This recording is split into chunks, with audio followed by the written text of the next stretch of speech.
And the Oscar goes to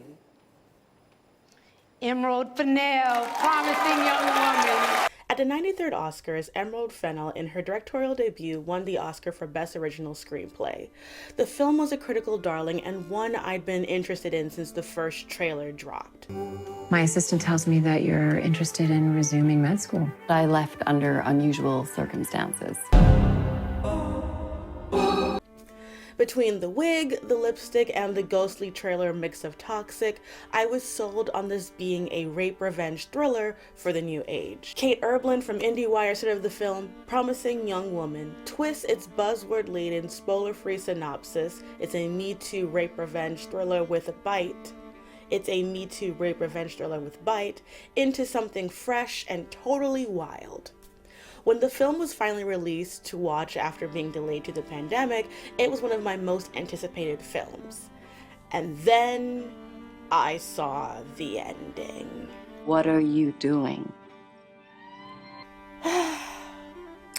This is gonna be a heavy one. It has been said by many that A Promising Young Woman is not a film about revenge. It is about grief. And that's all well and good, but even in movies about grief, audiences expect some moment of catharsis, and for me, the film just never delivered on one. Promising Young Woman is about a former medical student named Cassie, whose friend Nina was raped while they were in medical school. Following the fallout of this, with a lot of conspiracy and corruption from institutions, Nina ended up taking her own life. Following the death of her friend, Cassie goes to bars and pretends to get drunk and wasted in order to test men and, in a way, sort of like entrap them, basically, of giving them an opportunity to be, well, rapists. And because she's faking, we find out that in between this incident, she'll suddenly go, "What are you doing?" confront them over their actions, and do the same night after night, leaving her no room to pursue any personal life or any life in general. She ends up meeting Ryan, Bo Burnham's character, sort of having a hope spot where she could fall in love. Even though the gods are crazy, even though the stars are blind. Caucasian alone! Caucasian alone! While she furthers on her revenge by tormenting mostly other women. And then eventually she realizes that even Ryan, Bo Burnham, is complicit in the toxic male culture. She ends up going to the bachelor party of one of Nina's rapists, attempting to brand him, and then is murdered. She somehow sends a series of future texts which alerts the police to what happened, and it is seen as her having the ultimate final word in this scenario, which, you know, is a choice.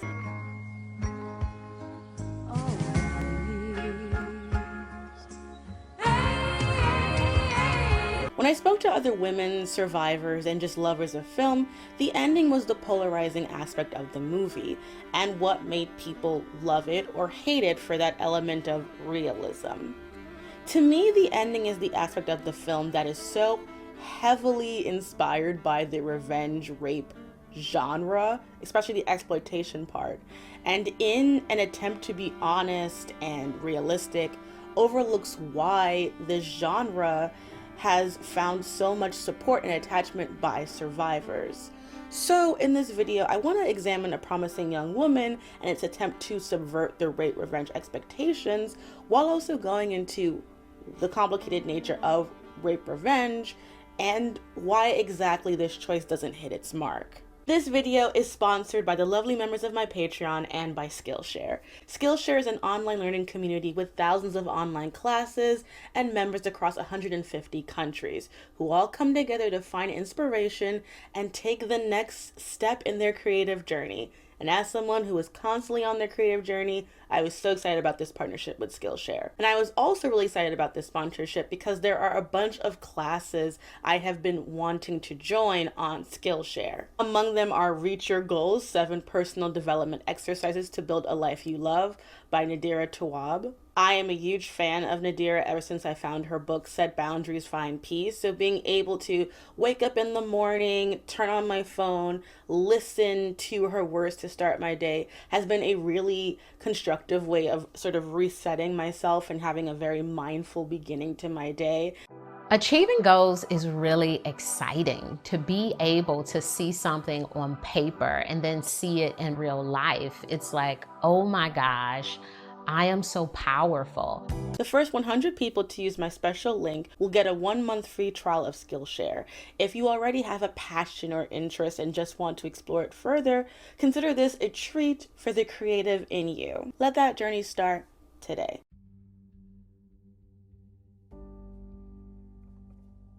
The rape revenge genre is paradoxically sandwiched between two opposing opinions of being either seen as a misogynistic, sadistic male gaze device, or proto-feminist reclamation of power, considering how social structures do not protect survivors. Rape revenge films are too broad and ranging in quality for there to be one fair statement in any definitive way. Not to mention which one of these statements feels true depends on the viewer and the relationship the viewer has to the subject matter. For some survivors, the violence can be cathartic. For others, having to see a real rape portrayed on film triggers terrible memories, and both of those feelings are valid and important in this dialogue. For me as a survivor, rape revenge is often an opportunity to put a rage so often left unsung onto the camera. Of course, then we have to examine who is behind the camera, who is writing the stories, and who gets to have revenge. In Alexandra Heller-Nicholas's Rape Revenge Films, A Critical Study, she explains that in its most basic terms, a rape revenge film is one whereby a rape that is central to the narrative is punished by an act of vengeance, either by the victim themselves or by an agent, a lawyer, policeman, or most commonly, a loved one or family member. In cases where it is the victims or survivor, it, quote, can be understood as feminist narratives in which women face rape, recognize that the law will neither protect nor avenge them, and then take the law into their own hands. I don't believe in the glorification of murder. I do believe in the empowerment of women. Rape revenge films by the hands of someone else can be seen in many films before its huge emergence in the 70s. One of the most notable is The Virgin Spring. It tells the story of a girl named Corinne who is raped and murdered by two older men. They, without knowing it, end up seeking shelter at the home of Corinne's parents. Corinne, I've only seen the film once. I can't remember how to pronounce this. Her father ends up murdering and taking revenge on these men once he realizes what they have done. And yes, this film was the inspiration for The Last House on the Left, which has a very, very similar premise. Except this time the mom gets involved in the rape revenge, you know. Women as pimps too. The film is less about Karen and her experience and more about her father and his relationship to God. At the end of the film, her father says that despite his inability to understand God's actions in taking his child, his faith remains unshaken, and he declares that he will build a church on the site of Karen's death. When he moves her head, that is when water appears, creating the Virgin Spring. For a long time, films of this nature would have family members, mainly other men, to be the ones who were shown as being affected by the sexual assault of a woman. One notable exception is the film Johnny Belinda, where the survivor would shoot her rapist when he tries to take her child, but it isn't directly having to do with the rape, and even then she has to go through the trauma of a trial at the end and then get married to a nice new man that will make everything easier. It wasn't until the infamous 1977 film I Spit on Your Grave that you had a rape revenge film that featured a woman avenging her own rape. Before we get into I Spit on Your Grave, I want to make it clear that there are absolutely issues with rape revenge films from a feminist level, and like I said before, every person is going to feel differently about the genre, individual films, and what it overall has to say about the male gaze, sexual violence, etc.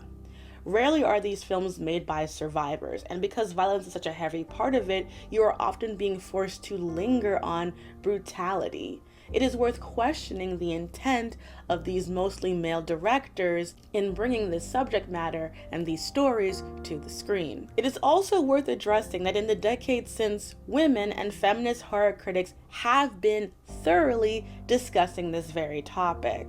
I think it's sometimes very frustrating as a fan of horror and thrillers that people pretend that feminist conversations about these things haven't been happening.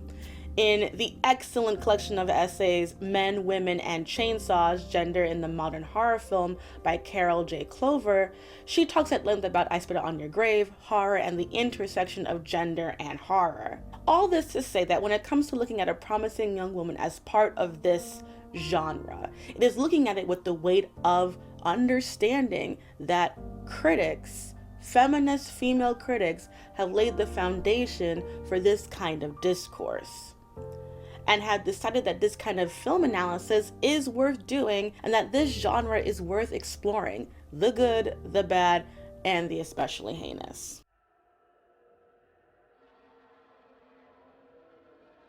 In the 1980s, video nasty became the colloquial term for a number of films labeled by the National Viewers and Listeners Association, NAVLA, I don't speak colonizer, in the UK that were seen as too obscene to be released without edits. On that list included I Spit on Your Grave, also known as Day of the Woman, and The Last House on the Left. I keep bringing up The Last House on the Left. I'm not really going to talk about it in this video because it's not really, in terms of this, it doesn't really work, but just to give it a little mention. Mick Martin and Marsha Porter said of the film, I Spit on Your Grave, that is, "This is, beyond a doubt, one of the most tasteless, irresponsible, and disturbing movies ever made. Regardless of how much you may enjoy bad films, you will hate yourself for watching this one." Roger Ebert chimed in notoriously and called it a vile bag of garbage without a shred of artistic distinction. Okay, let's unpack this. So what is the plot of I Spit on Your Grave? Jennifer Hills is a New York author who was gang raped by a group of men, and the only reason she isn't murdered is because one of the men, Matthew, chooses not to commit the crime because he has doubts or whatever. I don't care. People feel bad for Matthew. I don't. I certainly don't. He doesn't do anything to help. Goodbye. A few weeks after the attack, she goes to a statue of Virgin Mary and asks for forgiveness for what she's about to do and proceeds to kill all the men involved in her rape in brutal, violent ways. And then she goes off on a speedboat, having completed her task of revenge. One of the criticisms of the film from Martin and Porter was that Jennifer, quote, proves to be just as violent as her attackers in taking her revenge. I find it so funny that they're like, that is how she's so violent, and when she's cutting down these men, I'm like, yeah, it gets the people going. I don't believe in the glorification of murder. I do believe in the empowerment of women. Clover, in her breakdown of the film and rape revenge in general, makes the following observation that I think is especially apt. I might note that I have talked with several viewers, including feminist critics, who hate themselves more for having seen Dirty Harry, which Martin and Porter gave a top rating, or Rambo, First Blood 2, which Martin and Porter judge, quote, exciting, involving, and explosive entertainment, or The Rape Murder in Hitchcock's Frenzy, a film they gave 4.5 stars, than I Spit on Your Grave, which for all its disturbing qualities at least problematizes the issue of male sexual violence. One such viewer, female, went so far as to call it a radical feminist film. Another, male, found it such a devastating commentary on male rape fantasies and also on the way male group dynamics engender violence that he thought it should be compulsory viewing for high school boys. She later makes a comparison between the reaction to this film in comparison to Clockwork Orange and Straw Dogs, which also have very brutal rape scenes in it. It is important to note that pointing this discrepancy out does not erase the problematic nature of having a 20-minute rape scene in the film. I have seen Spit once, and that was more than enough. What I can say, as triggering as the film is, that it does make sure that you are always identifying with Jennifer. It is from her perspective, and you are supposed to be actively rooting for her. The rape is shown primarily through her perspective. You are never once supposed to align or find the rapist scintillating. None of it is like that. The film also very much calls out in subtle ways the toxic masculinity and slut-shaming entitlement of the rapist. Even Matthew, who some people again feel sorry for because he didn't participate in the assault, but as far as I'm concerned, he didn't stop them. So c'est la vie. In David Maguire's Cultography's book on Spit, he compares it to the earlier film Straw Dogs. Director Sam Peckinpah's misogyny was indisputable in his assertion that, quote, there are women and then there's Pussy. Straw Dog came out the same year as A Clockwork Orange, The French Connection, and Dirty Harry, where again we see hypermasculinity, violence, and rape all criticized yet still heralded in these films where women do not get to have violent revenge. That's suspicious.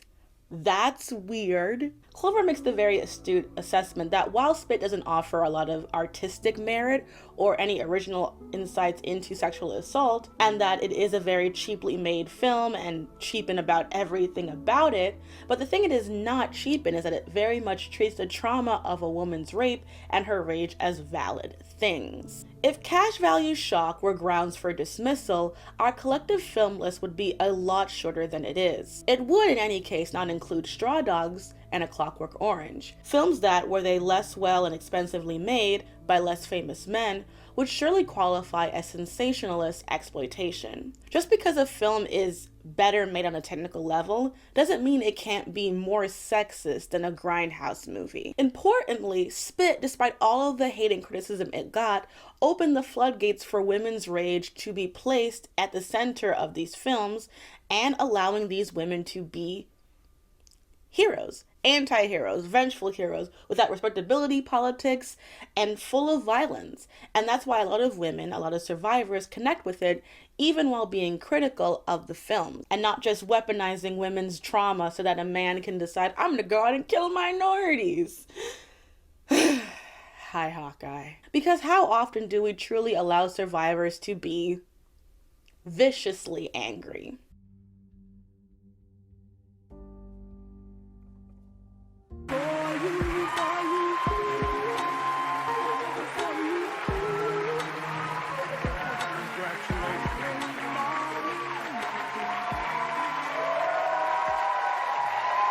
At first, I wasn't sure if I was going to fully include I May Destroy You, but I think it holds another really important comparison to Promising Young Woman.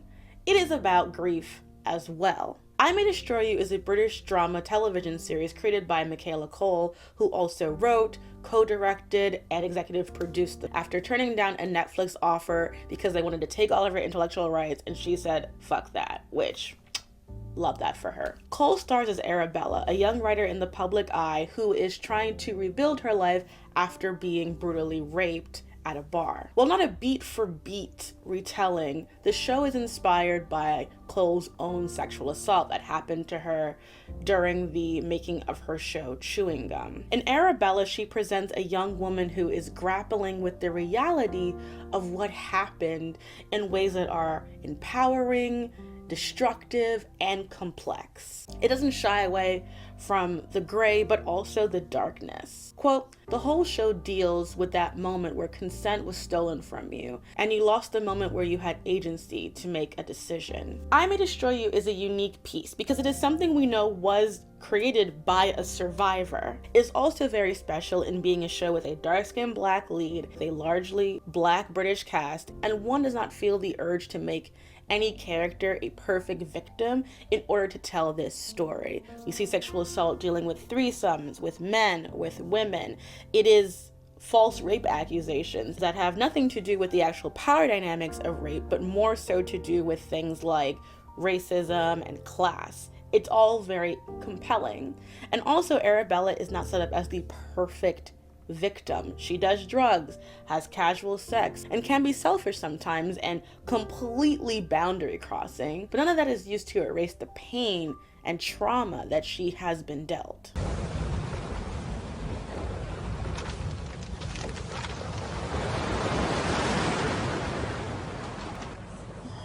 We don't all deal with trauma in healthy ways. When it comes to rape revenge, black women have occupied a space in it. Shout out to Pam Grier. I want you to suffer. But a lot of those films were made by white men, and more often than not, black women have been at the sidelines of films about trauma that's not just a melodrama meant to humble us as black women and remove us of our strength and make us go to Jesus. In interviews talking about the nearly 2-year-long process it took to write the series, Cole says, it's been quite hard but cathartic because I'm reflecting on a dark time rather than feeling it is happening to me right now. Catharsis is at the core of what we as audience want to feel when a woman or anyone has been brutalized and harmed. We want to see them heal. And sometimes that is with therapy, and sometimes it's with a sword.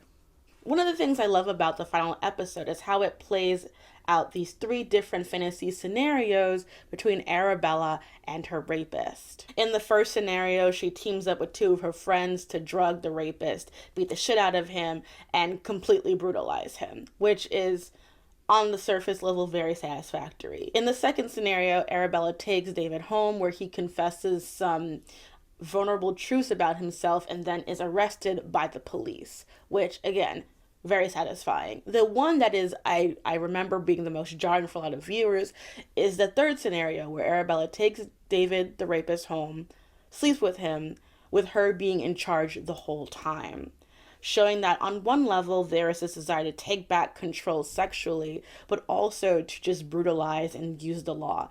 It's complicated, but it's all about her. Here's Arabella coming to terms with her own reality, and that is cathartic as fuck, especially at the end, where we see how she has turned all of this, much like Cole.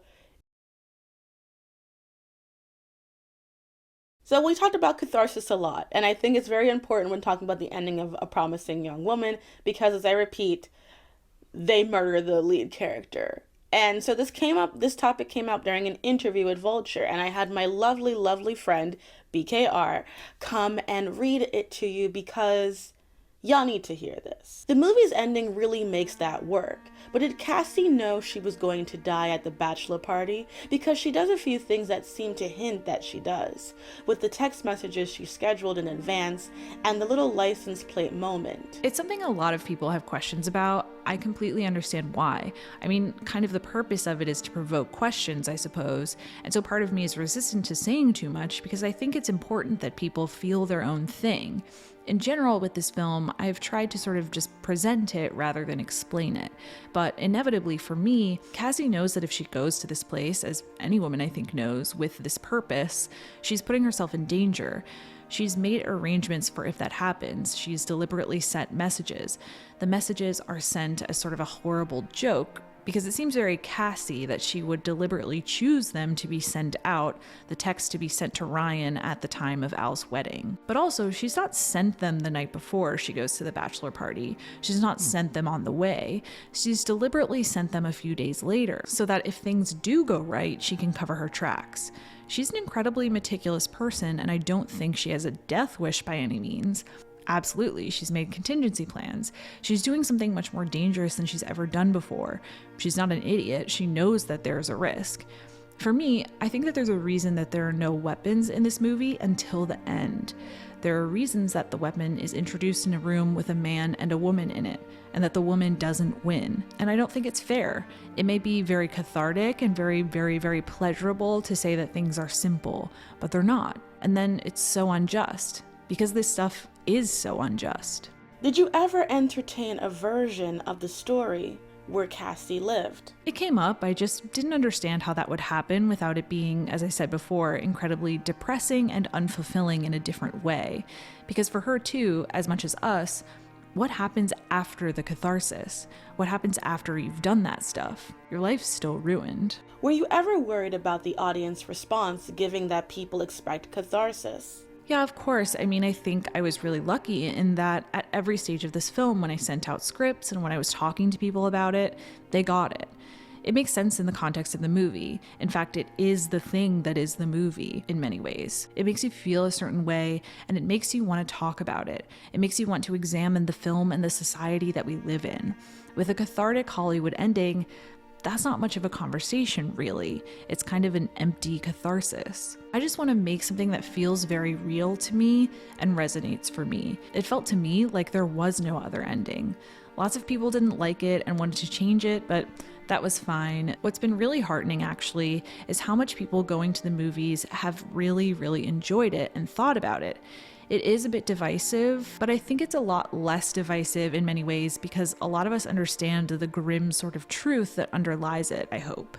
But yeah, of course, there's a version of it that's a bit tidier, maybe, but when is life ever tidy when you're dealing with this stuff? I respect everything that she is saying. I think that the movie is overall very well made. The fact that it was filmed in just 23 days, she absolutely, earned that Oscar, and I totally think it deserves the acclaim that it has. But I hate, in terms of like a narrative level, I really, really strongly dislike this this conclusion she made. The reason for me, while the ending ultimately falls flat everywhere, to have an entire film about the failures of institution doing anything about rape, but Cassie leaving the ultimate task of getting revenge against the men who have harmed her and Nina is to bring the police into it, is deeply, deeply privileged thinking and the opposite of what rape revenge catharsis looks like.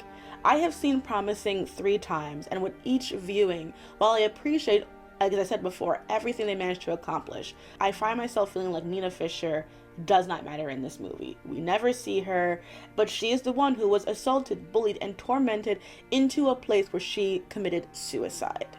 But she is never seen and is just this ghost that Cassie is living for. And that is very frustrating. Cassie essentially becomes the father from the Virgin Spring, but without the satisfaction of actually getting to kill her best friend's rapist instead of getting killed by her best friend's rapist. I really dislike it, and I cannot express the sorrow and disappointment that I felt when it was revealed that Cassie is just telling these men that they aren't shit and not actually killing them. According to all sources, the street's the place to go. It's very jarring to watch, especially when it feels like there was so much thought put into like the casting of these lovable men in these roles, and I'm like, that's really thought out and interesting, but like, why not just make them, like, I mean, especially Adam Brody. I mean, I know Adam Brody has the potential to be a douchebag. I've watched Jennifer's Body like an intellectual. I think what's weird is that because Cassie is not actually the survivor in this case, it makes the fact that like her journey gets sort of supplanted when she just meets, you know, Ryan, a good guy, and like she has no relationship with any other women except for Laverne Cox, who is a side character. You know, we see Cassie put women through more harrowing stress than any man, besides the final dudes, except for Alfred Molina. He's sad, so he gets to be justified and atoned, but none of the women in any of the time past have grown at all, which, I mean, I know women can definitely feed into rape culture, but to have every other woman in the film just have no role in it and be the majority of her victims in this whole revenge plot is just very frustrating to watch. And then watching Cassie be smothered to death, to me, was just as violent as a rape scene. And it was worse because I knew there was no light at the end of the tunnel. This was it. She was not gonna have like some magical peyote, get put into her wound and become a huntress. She's not gonna get up like Michael Myers. She's just gone, leaving justice ultimately to the police. One of the many films I watched for this video to explore was Lipstick, a 1976 film that many cited in the text that I read as bringing rape revenge into the mainstream, which basically means outside of horror. It's about this model named Chris, who's a lipstick model who is raped by her sister's music teacher, and she takes the case to court. But because she's unable to prove that she did not consent, she does lose the case, and the rapist ends up being acquitted. He later then assaults her younger sister. Chris goes into a rage in the last 10 minutes and shoots him in the parking lot. And like only then, when like there's such a clear issue, that she actually does, you know, get justice. And then she goes back to court, but she's acquitted because they're like, yeah, it's fine, you're not guilty.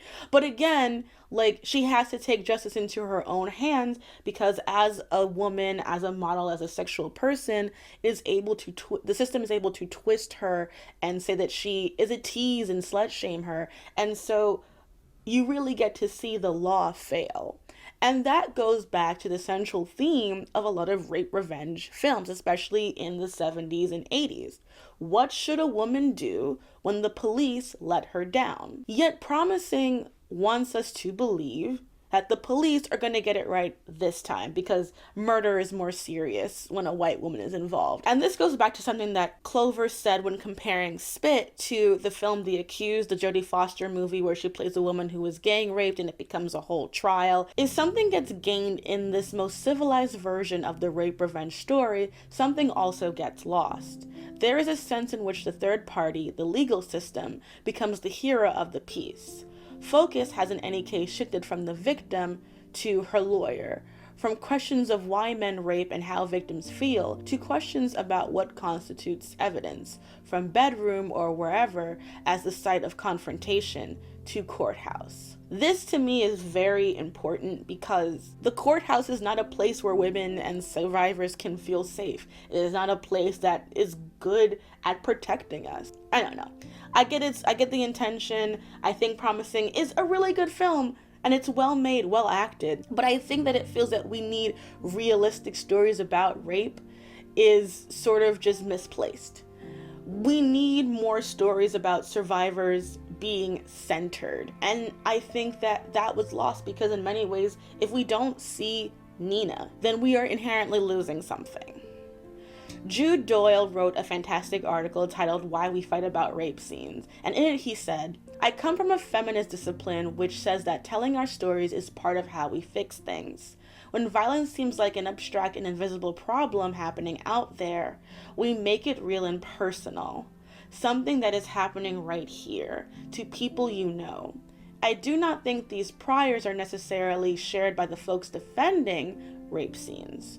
What I know we share, though, is the belief that telling stories about rape matters, that art matters, that art can and ought to be about rape, that the way art reflects, and I would say, shapes the violence of the real world is a serious subject worthy of concern. And there have been ways in which women who are survivors do not get treated well. I mean, think about Thelma and Louise. As great and as amazing as that movie was, what was everyone concerned about? It is being mean to men. They're being too violent towards men. Me. There is something about women being violent against their attackers, viciously so, and being violent against the system that makes them act out. And when you look at those films in comparison to A Promising Young Woman, it is so slightly unseasoned. And I, again, not saying this like the movie is terrible, but you can just see that there is something a little bit more conservative about this film in comparison to, especially to Thelma and Louise. I mean, like, hello.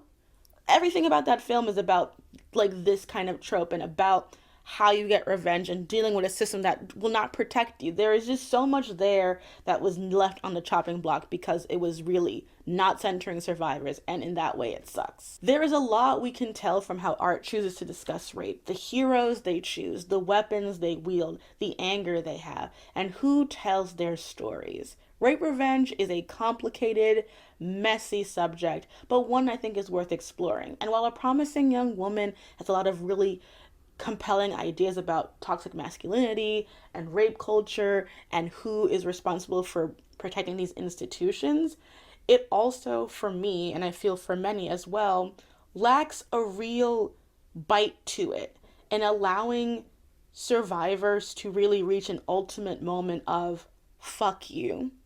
The film wants to say fuck you. It morally says piss off, in my opinion. And to me, that's a weaker story. Even though I have seen Promising Young Woman multiple times and I've only seen I Spit on Your Grave once, what I can say is that that text message at the end of the film was so unsatisfying in comparison to the ending where Jennifer is on a speedboat, alive, having her revenge, and now going off to a new path and hopefully getting therapy. I do not consider the other films canonical and I dislike them. So there's that.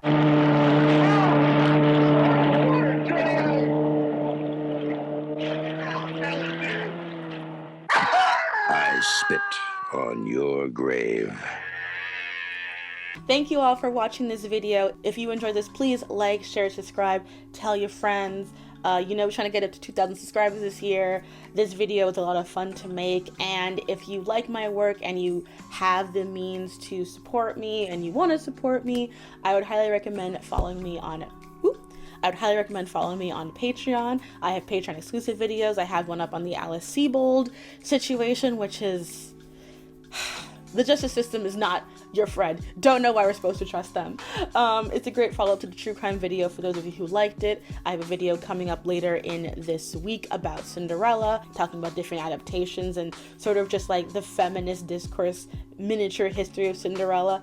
It's very fun. If you follow me on Nebula, there are 2 videos coming out, one about Spencer and one about the film Passing. So a bunch of fun stuff coming up on my channel. And also on Patreon, I do a lot of write-ups about films and TV that I'm watching. I do at least 5 a month. So if you like my opinions, like me talking about pop culture, wish I did more of it, you can check it out there. So thank you so much for supporting me. Thank you so much for watching. And I hope you find catharsis and peace in your next horror movie. Ta-ta.